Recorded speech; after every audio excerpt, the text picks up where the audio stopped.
GMS news ಸಾಗರ ಸುತ್ತದ ಆಚೆ ಈಚೆ ಶನಿವಾರದ news ಅಪ್ಡೇಟ್ಗೆ ತಮಗೆ ಸ್ವಾಗತ. ಇದು ನಿಮ್ಮ GMS ನ್ಯೂಸ್ನ ಮುಖ್ಯಾಂಶಗಳು. ಸಿಗಂದೂರು ದೇವಸ್ಥಾನಕ್ಕೆ ರಚಿಸಿದ ಉಸ್ತುವಾರಿ ಸಮಿತಿ ರದ್ದುಗೊಳಿಸಿ, ನಮ್ಮ ಸಮಾಜಕ್ಕೆ ಪ್ರತ್ಯೇಕ ನಿಗಮ ರಚಿಸಿ 500 ಕೋಟಿ ರೂಪಾಯಿ ಅನುದಾನ ನೀಡಿ, ನಾರಾಯಣಗುರು ಧರ್ಮ ಪರಿಪಾಲನಾ ಸಂಘ ಒತ್ತಾಯ. ಸಾಗರ್ ಸ್ಪೋರ್ಟ್ಸ್ ಅಕಾಡೆಮಿ ಮತ್ತು ಬೆಂಗಳೂರು ಮ್ಯಾಡ್ ಮ್ಯಾಕ್ಸ್ ತಂಡಗಳ ನಡುವಿನ ಲೆದರ್ ಕ್ರಿಕೆಟ್ ಪಂದ್ಯಾವಳಿಗೆ ಡಿ ತುಕಾರಾಂ ಚಾಲನೆ. ಮರಾಠ ಅಭಿವೃದ್ಧಿ ನಿಗಮ ರದ್ದುಪಡಿಸಲು ಒತ್ತಾಯಿಸಿ ಮಲೆನಾಡು ಕರ್ನಾಟಕ ರಕ್ಷಣಾ ವೇದಿಕೆಯಿಂದ ಮನವಿ. ಸಂಗೊಳ್ಳಿ ರಾಯಣ್ಣ ಪ್ರತಿಮೆ ಪ್ರತಿಷ್ಠಾಪನೆ ಮಾಡಲು ಬಿಡದ ಮರಾಠಿಗರಿಗೇಕೆ ಕರ್ನಾಟಕದಲ್ಲಿ ಮನ್ನಣೆ? ಕರ್ನಾಟಕ ರಕ್ಷಣಾ ವೇದಿಕೆ ಪ್ರಶ್ನೆ.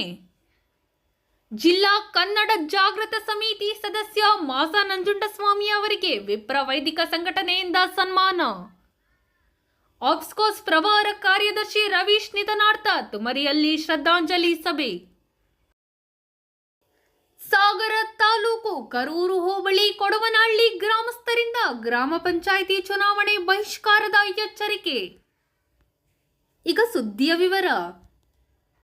ಈಡಿಗ ಸಮಾಜದ ಸಿಗಂದೂರು ಶ್ರೀ ಚೌಡೇಶ್ವರಿ ದೇವಾಲಯಕ್ಕೆ ಸರ್ಕಾರ ನೇಮಿಸಿರುವ ಮೇಲ್ವಿಚಾರಣಾ ಹಾಗೂ ಸಲಹಾ ಸಮಿತಿಯನ್ನು ರದ್ದು ಮಾಡಿ ದೇವಸ್ಥಾನದ ಧರ್ಮದರ್ಶಿಗಳು ಹಾಗೂ ಸಮಾಜದ ಹಿರಿಯರಾದ ಡಾಕ್ಟರ್ ರಾಮಪ್ಪನವರ ಕುಟುಂಬದ ನೇತೃತ್ವದಲ್ಲಿ ನಡೆಯುತ್ತಿರುವ ದೇವಸ್ಥಾನ ಆಡಳಿತ ಮಂಡಳಿಯಲ್ಲಿ ಸರ್ಕಾರ ಯಾವುದೇ ರೀತಿಯ ಹಸ್ತಕ್ಷೇಪ ನಡೆಸಬಾರದು ಎಂದು ಬ್ರಹ್ಮಶ್ರೀ ನಾರಾಯಣಗುರು ಧರ್ಮ ಪರಿಪಾಲನಾ ಸಂಘದ ಜಿಲ್ಲಾಧ್ಯಕ್ಷ ಪ್ರವೀಣ್ ಹಿರೇಯಡಗೋಡು ಒತ್ತಾಯಿಸಿದ್ದಾರೆ. ಶನಿವಾರ ಸುದ್ದಿಗೋಷ್ಠಿಯಲ್ಲಿ ಮಾತನಾಡಿದ ಅವರು, BSNDP ಬ್ರಹ್ಮಶ್ರೀ ನಾರಾಯಣಗುರು ಧರ್ಮ ಪರಿಪಾಲನಾ ಸಂಘ ಇವತ್ತು ಏನು ಈಡಿಗ ಬಿಲ್ಲವ ನಾಮಧಾರಿ ಅಂತಕ್ಕಂಥ 26 ಉಪಪಂಡಗಳನ್ನು ಒಳಗೊಂಡಿರ್ತಕ್ಕಂಥ ಸಮಾಜ ಎಲ್ಲೋ ಒಂದು ಕಡೆ ಆರ್ಥಿಕವಾಗಿ, ಸಾಮಾಜಿಕವಾಗಿ, ರಾಜಕೀಯವಾಗಿ, ಶೈಕ್ಷಣಿಕವಾಗಿ ಹಿಂದುಳಿತಾ ಇದೆ. ಹಿಂದೆ ಸನ್ಮಾನ್ಯ ಮುಖ್ಯಮಂತ್ರಿಗಳಾಗಿರ್ತಕ್ಕಂಥ BS ಯಡಿಯೂರಪ್ಪನವರು ಹಾಗೇನೆ ಕುಮಾರಸ್ವಾಮಿಯವರ ನೇತೃತ್ವದ ಏನು ಸಮ್ಮಿಶ್ರ ಸರ್ಕಾರದ ಅವಧಿಯಲ್ಲಿ ನಮ್ಮ ಜನಾಂಗದ ಕುಲಕಸುವಾಗಿರ್ತಕ್ಕಂಥ ಹೆಂಡ ಸಾರಾಯಿ ನಿಷೇಧವನ್ನು ಮಾಡಿ ನಮಗೆ ಕುಲವೃತ್ತಿಯನ್ನು ಕುಲಕಸುವನ್ನು ಕಿತ್ಕೊಂಡು ನಮ್ಮನ್ನು ಆರ್ಥಿಕವಾಗಿ ಹಿಂದಕ್ಕೆ ಕಾರಣ ಆಗಿರ್ತಕ್ಕಂಥ ಅಂದಿನ ಸರ್ಕಾರ ಇವತ್ತಿಗೂ ಕೂಡ ನಮಗೆ ಯಾವುದೇ ರೀತಿಯಲ್ಲಿ ಆರ್ಥಿಕವಾಗಿ ಪ್ರಬಲರಾಗಲಿಕ್ಕೆ, ಸಾಮಾಜಿಕವಾಗಿ ಮುಂದುವರಲಿಕ್ಕೆ, ಶೈಕ್ಷಣಿಕ ಮುಂದುವರಲಿಕ್ಕೆ ಈ ಸರ್ಕಾರಗಳು ನಮಗೆ ಶ್ರಮಿಸ್ತಾ ಇಲ್ಲ. ಆದ್ದರಿಂದ ಸನ್ಮಾನ್ಯ ಈ ರಾಜ್ಯದ ಗೌರವಾನ್ವಿತ ಮುಖ್ಯಮಂತ್ರಿಯವರಲ್ಲಿ ಬ್ರಹ್ಮಶ್ರೀ ನಾರಾಯಣಗುರು ಧರ್ಮ ಪರಿಪಾಲನಾ ಸಂಘದ ಎಲ್ಲ ನಮ್ಮ ರಾಜ್ಯಾಧ್ಯಕ್ಷರಾಗಿರ್ತಕ್ಕಂಥ ಸೈದಪ್ಪ ಗುತ್ತೇದಾರ್ ಅವರು, ರಾಜ್ಯದ ಗೌರವ ಸಲಹೆಗಾರರಾಗಿರ್ತಕ್ಕಂಥ ಸತ್ಯಜಿತ್ ಸೂರತ್ಕಲ್ ಅವರು, ಹಾಗೆಯೇ ನಮ್ಮ ಸಂಘಟನೆ ಎಲ್ಲ ಜಿಲ್ಲೆಯ ಜಿಲ್ಲಾಧ್ಯಕ್ಷರು, ಗೌರವಾನ್ವಿತ ಎಲ್ಲ ತಾಲೂಕು ಅಧ್ಯಕ್ಷರು, ಎಲ್ಲ ತಾಲೂಕಿನ ಪದಾಧಿಕಾರಿಗಳು ಈ ರಾಜ್ಯದಲ್ಲಿ ಈ ರಾಜ್ಯ ಸರ್ಕಾರಕ್ಕೆ ಮನವಿಯನ್ನು ಕೊಡುವುದರ ಮುಖಾಂತರ ಈ ರಾಜ್ಯ ಸರ್ಕಾರ ನಮ್ಮ ಬೇಡಿಕೆಗಳಿಗೆ ಸ್ಪಂದಿಸಬೇಕು ಅಂತಕ್ಕಂಥ ಒಂದು ದಿಟ್ಟ ನಿಲುವನ್ನು ಇಟ್ಕೊಂಡು ಇವತ್ತು ಹೋರಾಟವನ್ನು ನಾವು ಕೈಗೆತ್ತಿಕೊಂಡಿದ್ದೇವೆ ನಮ್ಮ ಸಂಘಟನೆಯಿಂದ. ಆದ್ಮೇಲೆ ನಮ್ಮ ಸಮಾಜದ ಬೇಡಿಕೆಗಳು, ಸರ್ಕಾರದ ಮುಂದಿರ್ತಕ್ಕಂಥ ಬೇಡಿಕೆಗಳು ನಮ್ಮ ಸಮಾಜದ ಹಿಂದುಳಿದ ವರ್ಗದ ಎಲ್ಲ ಜನಾಂಗದ ಧಾರ್ಮಿಕ ಕ್ಷೇತ್ರವಾಗಿರ್ತಕ್ಕಂಥ ಸಿಗಂದೂರು ಶ್ರೀ ಚೌಡೇಶ್ವರಿ ದೇವಾಲಯಕ್ಕೆ ಏನು ಸರ್ಕಾರ ಸಲಹಾ ಸಮಿತಿ ಅಥವಾ ಮೇಲ್ವಿಚಾರಣಾ ಸಮಿತಿಯನ್ನು ನೇಮಕ ಮಾಡಿದೆ, ಆ ಸಮಿತಿಯನ್ನ ಕೂಡಲೇ ರದ್ದು ಮಾಡಬೇಕು. ಏನು ಡಾಕ್ಟರ್ ರಾಮಪ್ಪಾಜಿ ಅವರು ನಮ್ಮ ಸಮಾಜದ ಹಿರಿಯರು, ಈ ಕ್ಷೇತ್ರದ ಧರ್ಮದರ್ಶಿಗಳಾಗಿದ್ದಾರೆ, ಅವರ ಕುಟುಂಬದ ನೇತೃತ್ವದಲ್ಲಿ ಏನು ಇವತ್ತು ಈ ದೇವಸ್ಥಾನ ನಡೆದುಕೊಂಡು ಬರ್ತಾ ಇತ್ತು, ಅದೇ ತರ ಮುಂದೆ ಕೂಡ ಮುಂದುವರಿಬೇಕು ಅಂತಕ್ಕಂಥ ಒಂದು ಮನವಿಯನ್ನ ನಮ್ಮ ಸಂಘಟನೆ ವತಿಯಿಂದ ನಾವು ಮಾಡ್ತಾ ಇದ್ದೇವೆ. ಎರಡನೇದಾಗಿ ಸಮಾಜದ ಬೇಡಿಕೆ, ನಮ್ಮ ಸಮಾಜದಲ್ಲಿ ಇರ್ತಕ್ಕಂಥ ಭೂ ರೈತರಿಗೆ ಸರ್ಕಾರಿ ಜಮೀನನ್ನು ಮಂಜೂರು ಮಾಡಿ ಮನೆಗಳಿಗೆ ನಿವೇಶನಗಳಿಗೆ ಹಕ್ಕುಪತ್ರವನ್ನು ನೀಡಿ ನಮ್ಮ ಸಮಾಜದ ಜನರಿಗೆ ಮನೆಗಳನ್ನು ವಾಸ ಮಾಡಲಿಕ್ಕೆ ಯೋಗ್ಯವಾದ ಮನೆಗಳನ್ನು ಸರ್ಕಾರ ನಿರ್ಮಿಸಿಕೊಡ್ಬೇಕು ಅಂತಕ್ಕಂಥ ಒಂದು ಬೇಡಿಕೆಯನ್ನು ಈ ಸರ್ಕಾರ ಮುಂದೆ ಇಡ್ತಾ ಇದ್ದೇವೆ. ಹಾಗೇನೆ ಬಹುದೊಡ್ಡ ಬಿಲ್ಲವ ಈಡಿಗ ನಾಮಧಾರಿ ಸಮಾಜ ಇವತ್ತು ಈ ಕರ್ನಾಟಕ ರಾಜ್ಯದಲ್ಲಿ ಇದ್ರೂ ಕೂಡ ಮಂಗಳೂರು ಭಾಗದಲ್ಲಿ, ದಕ್ಷಿಣ ಕನ್ನಡ ಭಾಗದಲ್ಲಿ ಇವತ್ತು ಅಂತಾರಾಷ್ಟ್ರೀಯ ವಿಮಾನ ನಿಲ್ದಾಣಕ್ಕೆ ಏನಿವತ್ತು ಈ ಕರ್ನಾಟಕ ರಾಜ್ಯದ ತುಳುನಾಡ ಕಾರ್ಮಿಕ ಪುರುಷರಾಗಿರ್ತಕ್ಕಂಥ ಕೋಟಿ ಚೆನ್ನಯ್ಯನವರ ಹೆಸರನ್ನ ಮಂಗಳೂರು ಅಂತಾರಾಷ್ಟ್ರೀಯ ವಿಮಾನ ನಿಲ್ದಾಣಕ್ಕೆ ಇಡಬೇಕು ಅಂತಕ್ಕಂಥ ಒಂದು ಬೇಡಿಕೆಯನ್ನ ಈ ಸರ್ಕಾರದ ಮುಂದೆ ನಾವು ಇಡ್ತಾ ಇದ್ದೇವೆ. ಆದ್ಮೇಲೆ ಈ 5 ಬೇಡಿಕೆಗಳನ್ನ ಇಟ್ಕೊಂಡು ಮಾನ್ಯ ಈ ಕರ್ನಾಟಕ ರಾಜ್ಯದ ಮುಖ್ಯಮಂತ್ರಿಯಾದಂಥ BS ಯಡಿಯೂರಪ್ಪನವರಿಗೆ ನಮ್ಮ ಶಿವಮೊಗ್ಗ ಜಿಲ್ಲೆಯಾದ್ಯಂತ ಆಯಾ ತಾಲೂಕಿನ ತಹಸೀಲ್ದಾರ್ ಅವರ ಮುಖಾಂತರ ನಮ್ಮ ಸಂಘಟನೆ ಎಲ್ಲಾ ತಾಲೂಕಿನ ತಾಲೂಕು ಅಧ್ಯಕ್ಷರು, ಸಂಘಟನೆ ಎಲ್ಲಾ ಪದಾಧಿಕಾರಿಗಳ ಮುಖಾಂತರ ಮನವಿಯನ್ನ ಈ ಸರ್ಕಾರಕ್ಕೆ ಕಳಿಸ್ತಕ್ಕಂಥ ಕೆಲಸವನ್ನ ನಾವು ಮಾಡ್ತಾ ಇದ್ದೇವೆ. ನಮ್ಮ ಈ ಒಂದು ಪ್ರತಿಭಟನೆ ದಿನಾಂಕ 8/12/2020 ಶಿವಮೊಗ್ಗ ಗ್ರಾಮಾಂತರದಲ್ಲಿ ಮೊಟ್ಟ ಮೊದಲಿಗೆ ಪ್ರಾರಂಭವಾಗ್ತದೆ. ತದನಂತರ ದಿನಾಂಕ 9/12 ಬುಧವಾರ ಸೊರಬ ಮತ್ತು ಶಿಕಾರಿಪುರದ ತಾಲೂಕು ಆಫೀಸ್ ಮುಂಗಡೆ ಪ್ರತಿಭಟನೆಯನ್ನು ಮಾಡ್ತೇವೆ. 10/12/2020 ಗುರುವಾರ ಸಾಗರದ ತಹಸೀಲ್ದಾರ್ ತಾಲೂಕು ಆಫೀಸಿನ ಆವರಣದಲ್ಲಿ ತಹಸೀಲ್ದಾರ್ ಅವರ ಮುಖಾಂತರ ನಾವು ಮನವಿಯನ್ನು ಕೊಡಲಿಕ್ಕಿದ್ದೇವೆ. 11ನೇ ತಾರೀಕು ಹೊಸನಗರ ಮತ್ತೆ ತೀರ್ಥಹಳ್ಳಿ ತಾಲೂಕು ಆಫೀಸು ಆವರಣದಲ್ಲಿ ಪ್ರತಿಭಟನೆ ಮಾಡಿ ಈ ಸರ್ಕಾರಕ್ಕೆ ಮನವಿಯನ್ನು ಕೊಡ್ತಾ ಇದ್ದೇವೆ. ಹಾಗೆಯೇ ದಿನಾಂಕ 14 ಸೋಮವಾರ ಭದ್ರಾವತಿ ತಾಲೂಕಲ್ಲಿ ತಹಸೀಲ್ದಾರ್ದ ಆವರಣದಲ್ಲಿ ಪ್ರತಿಭಟನೆಯನ್ನು ಮಾಡಿ ಈ ಸರ್ಕಾರಕ್ಕೆ ನಮ್ಮ ಬೇಡಿಕೆಗಳನ್ನು ಈಡೇರಿಸುವ ನಿಟ್ಟಿನಲ್ಲಿ ನಾವು ಹೋರಾಟ ಮಾಡಲಿದ್ದೇವೆ. ದಯಮಾಡಿ ಗಣವೆತ್ತ ಈ ಸರ್ಕಾರದ ಮುಖ್ಯಮಂತ್ರಿಗಳು ಮತ್ತೆ ನಮ್ಮ ಸಮಾಜದ ಏನು ಶಾಸಕರಿದ್ದಾರೆ ಅವರು ಕೂಡ ಸರ್ಕಾರದ ಮೇಲೆ ಒತ್ತಡವನ್ನು ಹೇರಿ ನಮ್ಮ ಸಮಾಜದ ಬೇಡಿಕೆಗಳನ್ನ, ನಮ್ಮ ಸಮಾಜಕ್ಕೆ ಬೇಕಾದಂತ ಪ್ರತ್ಯೇಕ ಅಭಿವೃದ್ಧಿ ನಿಗಮವನ್ನ ಮಾಡಲಿಕ್ಕೆ ನಮ್ಮ ಸಮಾಜದ ಸಮುದಾಯದ ಶಾಸಕರು, ಮಾಜಿ ಆಗಿರ್ಬೋದು, ಹಾಲಿ ಶಾಸಕರಾಗಿರ್ಬೋದು, ಸರ್ಕಾರಕ್ಕೆ ಒತ್ತಡವನ್ನು ಹೇರಬೇಕು ಅಂತಕ್ಕಂಥ ಒಂದು ಮನವಿಯನ್ನು ಮಾಡಿ ಸನ್ಮಾನ್ಯ ಕುಮಾರ್ ಬಂಗಾರಪ್ಪನವ್ರನ್ನ ಯಾರನ್ನಾರು ಒಬ್ಬರನ್ನ ಈ ಜಿಲ್ಲೆಯಲ್ಲಿ ಮಂತ್ರಿ ಮಾಡಬಹುದಾಗಿತ್ತು ಅಂತಕ್ಕಂಥದ್ದು. ಯಾಕೆ ಸರ್ಕಾರ ನಮ್ಮ ಸಮುದಾಯ ಬಹುಸಂಖ್ಯಾತರಾಗಿರ್ತಕ್ಕಂಥ ಸಮುದಾಯದವರು ಆಗಿದ್ರು ಕೂಡ ನಮ್ಮನ್ನೆಲ್ಲ ಒಂದ್ ಕಡೆ ಅಧಿಕಾರ ಕೊಡ್ತಕ್ಕಂಥ ನಿಟ್ಟಿನಲ್ಲಿ ಕಡೆಗಣಿಸ್ತಾ ಇದೆ ಅಂತಕ್ಕಂಥದ್ದು ನಮಗೆ ರಾಜಕೀಯವಾಗಿ ಹಿನ್ನಡೆ ಆಗಿದೆ ಅಂತಕ್ಕಂಥದ್ದು ನಮಗೆ ಅನಿಸ್ತಾ ಇದೆ. ಆದ ಕಾರಣ ಯಾವ ಪಕ್ಷ ಮಾಡ್ತಿಲ್ಲ ಈಗೇನು ಆಡಳಿತ ಪಕ್ಷದಲ್ಲಿ ಇರ್ತಕ್ಕಂಥ ಶಾಸಕರ ಹೆಸರು ಹೇಳಿದ್ದೇವೆ, ಆಡಳಿತ ಪಕ್ಷದ ಮೇಲೆ ನಾವು ಒತ್ತಡ ಹೇಳ್ತೇವೆ. ಸಂಘದ ತಾಲೂಕು ಅಧ್ಯಕ್ಷ ಸುಧಾಕರ್ ಕುಗ್ವೆ ಮಾತನಾಡಿ, ಸರ್ಕಾರ ಮಾನ್ಯ ಮುಖ್ಯಮಂತ್ರಿಗಳಾಗಿರ್ತಕ್ಕಂಥ ಯಡಿಯೂರಪ್ಪನವರು ಸಿಗಂದೂರು ಚೌಡೇಶ್ವರಿ ದೇವಸ್ಥಾನದ ಸಮಿತಿಯನ್ನು ರಚನೆ ಮಾಡಿರ್ತಕ್ಕಂಥದ್ದನ್ನು ತತ್ಕ್ಷಣ ರದ್ದುಗೊಳಿಸಬೇಕು ಅಂತಕ್ಕಂಥದ್ದು. ಇನ್ನೊಂದು ಪ್ರವರ್ಗ 2ರಲ್ಲಿರ್ತಕ್ಕಂಥ ಕೆಟಗರಿನ ಪ್ರವರ್ಗ 1ಕ್ಕೆ ತರಬೇಕು ಅಂತಕ್ಕಂಥದ್ದು. ಇನ್ನೊಂದು ಅಭಿವೃದ್ಧಿ ನಿಗಮನ ಸ್ಥಾಪನೆ ಮಾಡಲೇಬೇಕು. ಮತ್ತು ಆ ಅಭಿವೃದ್ಧಿ ನಿಗಮಕ್ಕೆ 500 ಕೋಟಿ ರೂಗಳನ್ನ ಮೀಸಲಿಡಬೇಕು ಅಂತಕ್ಕಂಥದ್ದು ಇವತ್ತಿನ ನಮ್ಮ ಬ್ರಹ್ಮಶ್ರೀ ನಾರಾಯಣಗುರು ಧರ್ಮ ಪರಿಪಾಲನಾ ಸಂಘದ ಒತ್ತಾಯ ಆಗಿದೆ. ಹಾಗೆ ಸಿಗಂದೂರು ಚೌಡೇಶ್ವರಿ ದೇವಸ್ಥಾನದ ಸಮಿತಿನ ವಾಪಸ್ ತರಲೇಬೇಕು ಅಂತೇಳಿ ಈ ಹಿಂದೆ ನಮ್ಮ ಆರ್ಯ ಸಂಘದ ಮುಖಂಡರುಗಳು, ಮಾಜಿ ಶಾಸಕರುಗಳು ಸರ್ಕಾರಕ್ಕೆ 15 ದಿವಸ ಗಡುವು ಕೊಟ್ಟಿದ್ರು. ಅದು ಇವತ್ತು 15 ದಿವಸ ಮುಗಿದು ಭಾಳ ದಿವಸ ತಿಂಗಳಾಗ್ತಾ ಬಂತು. ಆದರೂ ಸರ್ಕಾರ ಯಾವುದೇ ರೀತಿ ಹೇಳಿಕೆಗಳನ್ನಾಗಲಿ ಕ್ರಮವನ್ನಾಗಲಿ ಕೈಗೊಂಡಿಲ್ಲ. ಹಾಗಾಗಿ ನಮ್ಮ BSNDP ಬ್ರಹ್ಮಶ್ರೀ ನಾರಾಯಣಗುರು ಧರ್ಮ ಪರಿಪಾಲನಾ ಸಂಘ ಈ 8ನೇ ತಾರೀಕಿಂದ ಶಿವಮೊಗ್ಗ ಜಿಲ್ಲೆಯ ಎಲ್ಲ ತಾಲೂಕುಗಳಲ್ಲೂ ತಹಶೀಲ್ದಾರ್ ಮುಖಾಂತರ CM ಅವರಿಗೆ ಮನವಿಯನ್ನು ಕೊಡ್ತಾ ಇದ್ದೀವಿ.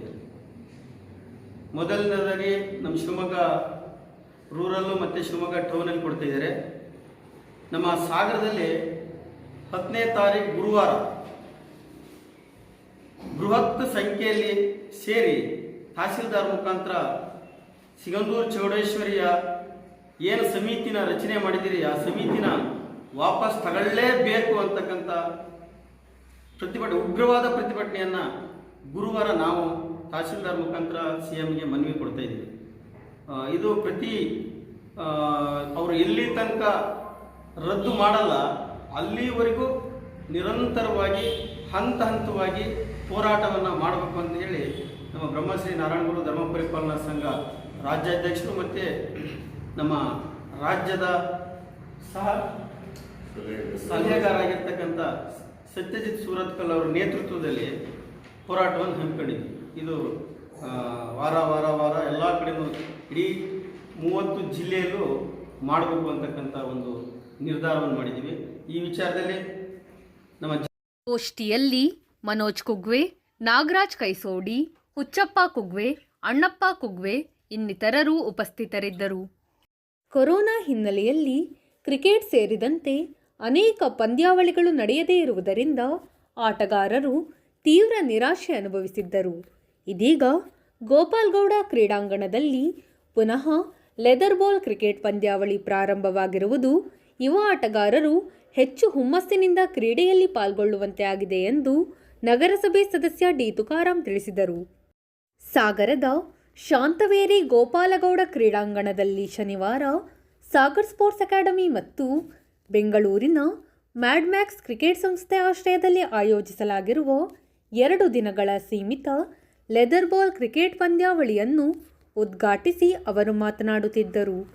ಬೆಂಗಳೂರಿನ ತಂಡ ಸಾಗರಕ್ಕೆ ಆಗಮಿಸಿ ಕ್ರಿಕೆಟ್ ಪಂದ್ಯಾವಳಿಯಲ್ಲಿ ಪಾಲ್ಗೊಂಡಿರುವುದರಿಂದ ಅವರ ಕ್ರೀಡಾ ಕೌಶಲ್ಯವನ್ನು ನಮ್ಮೂರಿನ ತಂಡದವರು ಕಲಿತುಕೊಳ್ಳಲು ಸಾಧ್ಯವಾಗುತ್ತದೆ. ಕ್ರೀಡೆ ಸಾಮರಸ್ಯವನ್ನು ಬೆಳೆಸುವಲ್ಲಿ ಪ್ರಮುಖ ಪಾತ್ರ ವಹಿಸುತ್ತದೆ. ಕ್ರೀಡಾಂಗಣದ ಅಭಿವೃದ್ಧಿಗಾಗಿ ಶಾಸಕರ ಮಾರ್ಗದರ್ಶನದಲ್ಲಿ ಅಗತ್ಯ ನಿಗಾ ವಹಿಸಲಾಗುತ್ತದೆ ಎಂದು ತಿಳಿಸಿದರು. ಸಾಗರ್ ಸ್ಪೋರ್ಟ್ಸ್ ಅಕಾಡೆಮಿಯ ಅಧ್ಯಕ್ಷ ರವಿನಾಯ್ಡು, ಗೌರವಾಧ್ಯಕ್ಷ ಎನ್ ಸುರೇಶ್ ಬಾಬು, ಪ್ರಧಾನ ಕಾರ್ಯದರ್ಶಿ ಡಿ ಗಣೇಶ್, ಬೆಂಗಳೂರು ಕ್ರಿಕೆಟ್ ಸಂಸ್ಥೆಯ ಹೇಮಂತ್ ಇನ್ನಿತರರು ಈ ಸಂದರ್ಭದಲ್ಲಿ ಉಪಸ್ಥಿತರಿದ್ದರು. ಮರಾಠ ಅಭಿವೃದ್ಧಿ ನಿಗಮ ಸ್ಥಾಪಿಸಿರುವುದನ್ನು ಖಂಡಿಸಿ ತಕ್ಷಣ ನಿಗಮ ರದ್ದುಪಡಿಸುವಂತೆ ಒತ್ತಾಯಿಸಿ ಶನಿವಾರ ಮಲೆನಾಡು ಕರ್ನಾಟಕ ರಕ್ಷಣಾ ವೇದಿಕೆ ವತಿಯಿಂದ ಉಪವಿಭಾಗಾಧಿಕಾರಿಗಳ ಕಚೇರಿಗೆ ಮನವಿ ಸಲ್ಲಿಸಲಾಯಿತು. ರಾಜ್ಯ ಸರ್ಕಾರವು ಮರಾಠ ಅಭಿವೃದ್ಧಿ ಪ್ರಾಧಿಕಾರ ಅಥವಾ ಮರಾಠ ಅಭಿವೃದ್ಧಿ ನಿಗಮ ಸ್ಥಾಪಿಸುವುದು ಉದ್ದಟತನದ ಪರಮಾವಧಿಯಾಗಿದೆ. ಮಲೆನಾಡು ಕರ್ನಾಟಕ ರಕ್ಷಣಾ ವೇದಿಕೆ ಕರ್ನಾಟಕದಲ್ಲಿ ಕನ್ನಡಿಗರೇ ಸಾರ್ವಭೌಮರು ಎನ್ನುವ ತತ್ವಕ್ಕೆ ಬದ್ಧವಾಗಿದೆ. ರಾಜ್ಯ ಸರ್ಕಾರ ಮರಾಠ ಅಭಿವೃದ್ಧಿ ನಿಗಮ ಮಾಡಿರುವುದು ಕನ್ನಡ ಭಾಷೆ ಮತ್ತು ಕನ್ನಡ ನಾಡಿನ ಬಗ್ಗೆ ನಿರ್ಲಕ್ಷ್ಯ ಧೋರಣೆ ತಳೆದಿರುವುದಕ್ಕೆ ಸ್ಪಷ್ಟ ನಿದರ್ಶನವಾಗಿದೆ ಎಂದು ಪ್ರತಿಭಟನಾ ನಿರತರು ದೂರಿದರು. ಕನ್ನಡಿಗರಿಗೆ ಯಾವುದೇ ಕಾರಣಕ್ಕೂ ರಾಜ್ಯ ಸರ್ಕಾರ ಅನ್ಯಾಯ ಮಾಡಬಾರದು.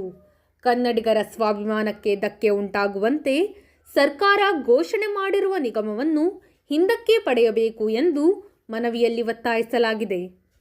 ಈ ಸಂದರ್ಭದಲ್ಲಿ ವೇದಿಕೆ ಕಾರ್ಯಾಧ್ಯಕ್ಷ ಪದ್ಮನಾಭ್, ಪ್ರಧಾನ ಕಾರ್ಯದರ್ಶಿ ಶ್ರೀಧರ್ ಸಾಗರ್, ಆಟೋ ಘಟಕದ ಅಧ್ಯಕ್ಷ ದಿನೇಶ್ ಬಿಎಂ, ಮಾಧ್ಯಮ ವಕ್ತಾರ ನಾಗರಾಜ್ ಎಲ್ಜಿ, ಸೌಭಾಗ್ಯ, ಸಾವಿತ್ರಮ್ಮ, ಶೋಭಾ ದೀಕ್ಷಿತ್, ನಾಗರತ್ನಮ್ಮ, ಆಶಾ ನಾಗರಾಜ್ ಇನ್ನಿತರರು ಉಪಸ್ಥಿತರಿದ್ದರು. ಮರಾಠ ಅಭಿವೃದ್ಧಿ ನಿಗಮವನ್ನು ರದ್ದುಪಡಿಸುವಂತೆ ಒತ್ತಾಯಿಸಿ ಶನಿವಾರ ಕರ್ನಾಟಕ ರಕ್ಷಣಾ ವೇದಿಕೆ ಎಚ್ ಶಿವರಾಮೇಗೌಡ ಬಣ ವತಿಯಿಂದ ಸಾಗರದಲ್ಲಿ ಉಪವಿಭಾಗಾಧಿಕಾರಿಗಳ ಕಚೇರಿಗೆ ಮನವಿ ಸಲ್ಲಿಸಲಾಯಿತು. ತಕ್ಷಣ ಸರ್ಕಾರ ಪ್ರಾಧಿಕಾರವನ್ನು ರದ್ದು ಮಾಡಬೇಕು, ಇಲ್ಲವಾದಲ್ಲಿ ವೇದಿಕೆ ವತಿಯಿಂದ ರಾಜ್ಯದಾದ್ಯಂತ ಉಗ್ರವಾದ ಪ್ರತಿಭಟನೆ ಹಮ್ಮಿಕೊಳ್ಳಲಾಗುತ್ತದೆ ಎಂದು ಪ್ರತಿಭಟನಾ ನಿರತರು ಎಚ್ಚರಿಕೆ ನೀಡಿದರು. ಈ ಸಂದರ್ಭದಲ್ಲಿ ವೇದಿಕೆ ಅಧ್ಯಕ್ಷ ಮಂಜುನಾಥ್ ಬಳಸಗೋಡು ಮಾತನಾಡಿ, ವಿರೋಧಿಸಿ ಇವತ್ತು ನಾವೊಂದು ಸಂಘಟನೆ ಕರೆ ಕೊಟ್ಟಿದ್ದೀವಿ. ಇವತ್ತು ಮುಖ್ಯಮಂತ್ರಿಗಳೇ, ನೀವು ಮಾಡಿರೋದು ಈ ಥರ ಒಂದು ಕೆಲಸವನ್ನು ಮಾಡಿದ್ದೀರ. ಇವತ್ತು ಮರಾಠ ಅಭಿವೃದ್ಧಿ ಪ್ರಾಧಿಕಾರ ರಚನೆ ಮಾಡಿ ನೀವು ಕನ್ನಡಿಗರ ಒಂದು ಸ್ವಾಭಿಮಾನಕ್ಕೆ ಧಕ್ಕೆ ತರುವಂಥ ಒಂದು ಕೆಲಸವನ್ನು ಮಾಡಿದ್ದೀರಿ. ಈಗ ಮಹಾರಾಷ್ಟ್ರ ಮತ್ತು ಕನ್ನಡ ಇದು ಕರ್ನಾಟಕದ ಸಮಸ್ಯೆ ನ್ಯಾಯಾಲಯದಲ್ಲಿದೆ. ಆದರೂ ಕೂಡ ನೀವು ಎಲ್ಲೋ ಒಂದು ಯಾವುದೋ ಒಂದು ಇದಿಟ್ಕೊಂಡು ನೀವು ಇಲ್ಲಿ ಅವರಿಗೆ ಮತ ಒಂದು ಓಲೈಕೆಗಾಗಿ ಮರಾಠ ಅಭಿವೃದ್ಧಿ ಪ್ರಾಧಿಕಾರವನ್ನು ರಚನೆ ಮಾಡಿ ಕನ್ನಡಿಗರ ಸ್ವಾಭಿಮಾನಕ್ಕೆ ಧಕ್ಕೆ ತರುವಂತ ಕೆಲಸವನ್ನು ಮಾಡಿದ್ದೀರಾ. ಇವತ್ತು ಕರ್ನಾಟಕದಲ್ಲಿ ಎಷ್ಟೊಂದು ಜಾತಿಗಳಿದ್ದಾವೆ. ಕಮ್ಮಾರಿದ್ದಾರೆ, ಕುರುಬರಿದ್ದಾರೆ, ಮಡಿವಾಳರಿದ್ದಾರೆ, ಲಿಂಗಾಯತರಿದ್ದಾರೆ, ಕ್ರಿಶ್ಚಿಯನ್ ಇದ್ದಾರೆ, ಬ್ರಾಹ್ಮಣರಿದ್ದಾರೆ, ಅನೇಕ ಈಡಿಗರಿದ್ದಾರೆ. ಎಲ್ಲಾ ಜಾತಿ ವರ್ಗಗಳನ್ನು ಬಿಟ್ಟು ಇವತ್ತು ನೀವು ಮರಾಠರನ್ನು ಓಲೈಸಕ್ಕೆ ಹೋಗ್ತಾ ಇದ್ದೀರಲ್ಲ, ಇದು ನೀವು ಮಾಡೋದು ಸರಿನಾ? ಇವತ್ತು ಕರ್ನಾಟಕದಲ್ಲಿ ಕೇಂದ್ರದಲ್ಲಿ ರಾಜ್ಯದಲ್ಲಿ ಇವತ್ತು ಬರ ಪರಿಹಾರ ಸಮಸ್ಯೆ ಇದೆ. ಕಳೆದ 2 ವರ್ಷಗಳಿಂದ ನೆರೆ ಪರಿಹಾರ ಸಮಸ್ಯೆ ಒಂದು ನೆರೆ ಪರಿಹಾರಕ್ಕೆ ಒಂದು ಇದು ಕೊಟ್ಟಿಲ್ಲ. ನೀವು ಮರಾಠ ಅಭಿವೃದ್ಧಿ ಪ್ರಾಧಿಕಾರ ರಚನೆ ಮಾಡ್ಕೊಂಡು ನೀವು ಕನ್ನಡಿಗರ ಒಂದು ಮರಾಠರು MS ಪುಂಡರ ಒಂದು ಅವರಿಗೆ ಒಂದು ಹಬ್ಬದ ಉಡುಗೊರೆಯಾಗಿ ಕೊಡ್ತೀರಾ ನೀವು? ಇದನ್ನ ಇಲ್ಲಿಗೆ ನಿಲ್ಲಿಸ್ಬಿಡಿ ಮುಖ್ಯಮಂತ್ರಿ ಅವರೇ.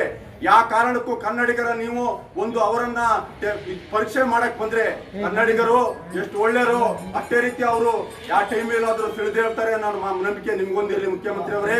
ಇವತ್ತು ರೈತರು ಬೆಳೆದಿದ್ದಂತ ಬೆಲೆಗೆ ಸರಿಯಾದ ಬೆಂಬಲವಿಲ್ಲ, ಬೆಲೆ ಇಲ್ಲ. ಆದ್ರೂ ಕೂಡ ಎಲ್ಲೋ ಒಂದ್ ಕಡೆ ನೀವು ಪ್ರಾಧಿಕಾರ ಹೊರಟಿರೋದು ತಪ್ಪಲ್ವೇ? ಈ ಪ್ರಾಧಿಕಾರನ ಇಲ್ಲಿಗೆ ತಡೆ ಹಿಡೀರಿ. ಹಾಗೂ ನಮ್ಮ ಕರ್ನಾಟಕ ಶಿವರಾಮೇಗೌಡರ ನೇತೃತ್ವದ ಬಣದಲ್ಲಿ ನಾವು ಇವತ್ತೇನು ಹಮ್ಮಿಕೊಂಡಿದ್ದೀವಿ, ಮುಂದೊಂದು ದಿನ ಇದನ್ನ ಈ ರೀತಿ ಮುಂದುವರೆದ್ರೆ ನಾವು ಉಗ್ರ ಹೋರಾಟವನ್ನ ಮಾಡ್ತೀವಿ. ಕನ್ನಡಿಗರನ್ನು ಯಾವತ್ತೂ ಕೇಳಿಸ್ಬೇಡಿ. ಇವತ್ತು ಬೆಳವಾಡಿ ಮಲ್ಲಮ್ಮ ಅಂತ ಅನುಸರಿಸಿದ ಮುಖ್ಯಮಂತ್ರಿ ಯಡಿಯೂರಪ್ಪರವರಿಗೆ ಬೇಕೇ ಬೇಕು, ನ್ಯಾಯ ಬೇಕು. ರದ್ದಾಗಲಿ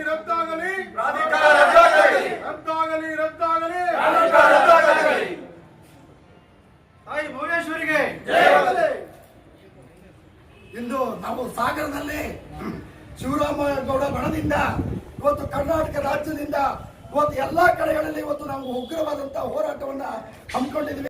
ಮಹಿಳಾಧ್ಯಕ್ಷೆ ಪಾರ್ವತಮ್ಮ, ಪ್ರಧಾನ ಕಾರ್ಯದರ್ಶಿ ವಸೀಮುಳ್ಳೂರು, ಪ್ರಮುಖರಾದ ಮಲ್ಲಿಕಾರ್ಜುನ್ ಹಕ್ರೆ, ಪರಮೇಶ್ವರ ದೋಗೂರು, YN ಹುಬ್ಬಳ್ಳಿ, AA ಶೇಖ್, ಅಣ್ಣಪ್ಪ ಬಾಳೆಗುಂಡಿ, ರವಿ ಜಂಬಗಾರು, ಗೋವರ್ಧನ್, ನಾಸಿರ್, ದೇವೇಂದ್ರ, ವಿಜಯ್, ಬಸವರಾಜ್ ಕುಂದೂರು ಇನ್ನಿತರರು ಈ ಸಂದರ್ಭದಲ್ಲಿ ಉಪಸ್ಥಿತರಿದ್ದರು.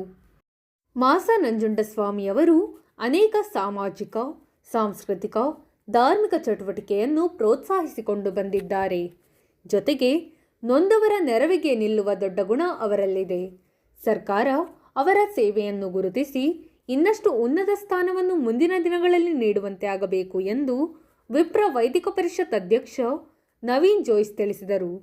ಸಾಗರದ ಗೌತಮ ಸಭಾಂಗಣದಲ್ಲಿ ಶನಿವಾರ ವಿಪ್ರ ವೈದಿಕ ಪರಿಷತ್ ವತಿಯಿಂದ ಜಿಲ್ಲಾ ಕನ್ನಡ ಜಾಗೃತಿ ಸಮಿತಿ ಅಧಿಕಾರೇತರ ಸದಸ್ಯರಾಗಿ ನೇಮಕಗೊಂಡಿರುವ ಅಖಿಲ ಕರ್ನಾಟಕ ಬ್ರಾಹ್ಮಣ ಮಹಾಸಭಾದ ಪ್ರಧಾನ ವಕ್ತಾರ ಮಾಸ ನಂಜುಂಡಸ್ವಾಮಿ ಅವರ ಸನ್ಮಾನ ಕಾರ್ಯಕ್ರಮದಲ್ಲಿ ಅವರು ಅಭಿನಂದನಾ ಭಾಷಣ ಮಾಡುತ್ತಿದ್ದರು. ಸದಾ ಜನರ ಏಳಿಗೆ ಬಯಸುವ ನಂಜುಂಡಸ್ವಾಮಿ ಅವರಿಗೆ ಕನ್ನಡ ಭಾಷೆ ಬೆಳೆಯುವ ಹುದ್ದೆ ಸಿಕ್ಕಿರುವುದು ಎಲ್ಲರಿಗೂ ಸಂತೋಷ ತಂದಿದೆ ಎಂದು ತಿಳಿಸಿದರು. ಕಾರ್ಯಕ್ರಮದ ಅಧ್ಯಕ್ಷತೆ ವಹಿಸಿ ಮಾತನಾಡಿದ ಪರಿಷತ್ನ ಗೌರವಾಧ್ಯಕ್ಷ ಗೋಪಾಲ್ ಭಟ್, ಮಲೆನಾಡು ಭಾಗದಲ್ಲಿ ಕನ್ನಡ ಜಾಗೃತಿ ಸಮಿತಿ ಮೂಲಕ ನಂಜುಂಡಸ್ವಾಮಿ ಅವರು ಕನ್ನಡ ಭಾಷೆಯನ್ನು ಕಟ್ಟುವ ಕೆಲಸ ಮಾಡುವುದರಲ್ಲಿ ಎರಡು ಮಾತಿಲ್ಲ ಎಂದು ತಿಳಿಸಿದರು. ಅಭಿನಂದನೆ ಸ್ವೀಕರಿಸಿ ಮಾಸ ನಂಜುಂಡಸ್ವಾಮಿ ಮಾತನಾಡಿದರು. ಪರಿಷತ್ನ ಮಂಜುನಾಥ್ ಭಟ್, ಮಧುಕರ್ ಭಟ್, ವಿನಯ್ ಜೋಯ್ಸ್, ವಿಘ್ನೇಶ್ವರ ಭಟ್, ರವಿಶಂಕರ್ ಭಟ್, ಜ್ಯೋತಿ ನಂಜುಂಡಸ್ವಾಮಿ ಇನ್ನಿತರರು ಈ ಸಂದರ್ಭದಲ್ಲಿ ಉಪಸ್ಥಿತರಿದ್ದರು. ಈಚೆಗೆ ನಿಧನ ಹೊಂದಿದ್ದ ಆಪ್ಸ್ಕೋಸ್ನ ಪ್ರಭಾರ ಕಾರ್ಯದರ್ಶಿ ರವೀಶ್ ಅವರ ನಿಧನಕ್ಕೆ ತುಮರಿ ಶಾಖೆಯಲ್ಲಿ ಸಂತಾಪ ಸಭೆ ನಡೆಯಿತು. ಈ ಸಂದರ್ಭದಲ್ಲಿ ಶಾಖೆಯ ಸಲಹಾ ಸಮಿತಿಯ ಸದಸ್ಯರಾದ AR ಕೃಷ್ಣಮೂರ್ತಿ ಮಾತನಾಡಿದರು. ಆ ದೀರ್ಘ ಕ್ರಮಿಸಿದಾಗ, ದೀರ್ಘ ಒಡನಾಟ ಮಾಡಿದಾಗ ಮಾತ್ರ ಆ ಅನುಭವಗಳು ಬರ್ತವೆ. ಮನುಷ್ಯ ಹಂತ ಹಂತವಾಗಿ ಮೇಲೆ ಹೋಗಬೇಕಾದ್ರೆ ಏಕದಮ್ ಕಾರ್ಯದರ್ಶಿ ಆಗಲಿಕ್ಕೆ ಆಗೋದು. ಅಂಥ ಒಂದು ರವೀಶ್ ಅವರನ್ನು ಇವತ್ತು ನಾವು ಕಳ್ಕೊಂಡಿದ್ದೇವೆ. ಇವತ್ತು ತುಂಬ ದುಃಖ ಇದೆ. ಆ ದುಃಖವನ್ನು ನಮಗಿಂತ ಹೆಚ್ಚಾಗಿ ಅವರ ಮಡದಿ ಇದ್ದಾರೆ, 2 ಜನ ಮಕ್ಕಳಿದ್ದಾರೆ. ಅವರಿಗೆ ದುಃಖವನ್ನು ಬರೆಸೋದು ತುಂಬ ಕಷ್ಟ ಅಂತ ಅನಿಸ್ತಾರೆ ನನಗೆ. ಸಂಸ್ಥೆಯಲ್ಲಿದ್ದಂಥ ನಮಗೇ ಕಷ್ಟ, ಇನ್ನು ಅವರು ಒಡನಾಡಿದ ಅವರ ಮಕ್ಕಳಿಗೆ, ಅವ್ರ ಜೊತೆಗಿದ್ದಂಥ ಅವರ ಮಡದಿಗೆ ಈ ವಯಸ್ಸಲ್ಲಿ ಅವರು ಸಾವನ್ನು ಪಡೆಯುವಂಥ ಕಷ್ಟ. ಈ ಸಂದರ್ಭದಲ್ಲಿ SS ಕಾಂತ, ಅಶೋಕ್ TS, ಜಿಟಿ ಸತ್ಯನಾರಾಯಣ್, ಟಿಕೆ ರವಿ, ಎಚ್ಎಲ್ ಮಹಾಬಲೇಶ್ವರ್, ಪದ್ಮಯ್ಯ ಗೌಡ್ರು ಉಪಸ್ಥಿತರಿದ್ದು ಶೋಕಾರ್ಪಣೆ ಮಾಡಲಾಯಿತು. ಸಾಗರ ತಾಲೂಕು ಕರೂರು ಹೋಬಳಿ ಕೊಡನವಳ್ಳಿ ಗ್ರಾಮಸ್ಥರಿಂದ ಗ್ರಾಮ ಪಂಚಾಯಿತಿ ಚುನಾವಣೆ ಬಹಿಷ್ಕಾರದ ಎಚ್ಚರಿಕೆ. ಕೊಡನವಳ್ಳಿ ಗ್ರಾಮದ ಸರ್ವೆ ನಂಬರ್ 15, 16 ಮತ್ತು 39 ಅರಣ್ಯ ಇಲಾಖೆ ವನ್ಯಜೀವಿ ವಲಯ ಎಂದು ಘೋಷಣೆ ಮಾಡಿರುವುದನ್ನು ಖಂಡಿಸಿ ಗ್ರಾಮಸ್ಥರಿಂದ ಚುನಾವಣೆ ಬಹಿಷ್ಕಾರಕ್ಕೆ ನಿರ್ಧಾರ. ಹಾಗೂ ಸಾಗರ ತಾಲೂಕು ಕರೂರು ಹೋಬಳಿ ಕೊಡನವಳ್ಳಿ ಗ್ರಾಮದ ಗ್ರಾಮಸ್ಥರು ನಾವು ಈಗ ಈ ಮನವಿ ಏನಂತ ಹೇಳಿದರೆ, ಅರಣ್ಯ ಇಲಾಖೆಯವರು ಈ ಹಿಂದೆ ಅಂಬಾರಗುಡ್ಡ ಇದರಿಂದ ನಮ್ಮ ಜಾಗವನ್ನು 15, 16 ಮತ್ತು 39 ಈ ಸರ್ವೆ ನಂಬರನ್ನು ಸೂಕ್ಷ್ಮ ಅರಣ್ಯ ಪ್ರದೇಶ ಅಂತ ಘೋಷಣೆ ಮಾಡಿದರು. ಈಗ ಅದನ್ನು ಫಾರೆಸ್ಟ್ ಇಲಾಖೆ ವನ್ಯಜೀವಿ ವಿಭಾಗಕ್ಕೆ ಸೇರಿಸಲಿಕ್ಕೆ ಮುಂದಾಗಿದೆ. ಇದು ಈ ಒಂದು ಜಾಗ, ಈ 3 ಸರ್ವೆ ನಂಬರ್ಗಳು ಜನನಿಬಿಡ ಪ್ರದೇಶ ಹಾಗೂ ಜನವಾಸದ ಮನೆಗಳು ಹಾಗೂ ಇಲ್ಲಿ ಗೋಮಾಳವಾಗಿದ್ದು ಇದು ಯಾವುದೇ ರೀತಿಯ ಫಾರೆಸ್ಟು ಇಲ್ಲಿ ಇಲ್ಲವಾದುದರಿಂದ ನಾವು ಈ ಹಿಂದೆ ಫಾರೆಸ್ಟ್ ಇಲಾಖೆಗೆ ಮತ್ತು ತಹಸೀಲ್ದಾರರಿಗೆ ಮತ್ತು ಶಾಸಕರಿಗೆ, ಮುಖ್ಯಮಂತ್ರಿಗಳಿಗೆ ಮನವಿಯನ್ನು ಸಲ್ಲಿಸಿದರೂ ಸಹ ನಮಗೆ ಯಾವುದೇ ಒಂದು ಉತ್ತರ ಸಹ ದೊರಕಿಲ್ಲ.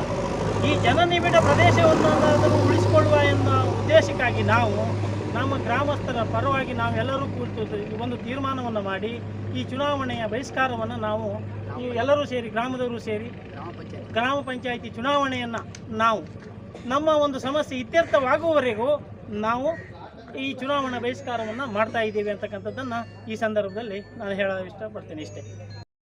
ಇದು ಇಂದಿನ ಸಮಗ್ರ ಸುದ್ದಿ. ನಿರಂತರ ಮತ್ತು ವಸ್ತುನಿಷ್ಠ ಸುದ್ದಿಗಾಗಿ ನೋಡ್ತಾ ಇರಿ GNS ನ್ಯೂಸ್. ನಮಸ್ಕಾರ.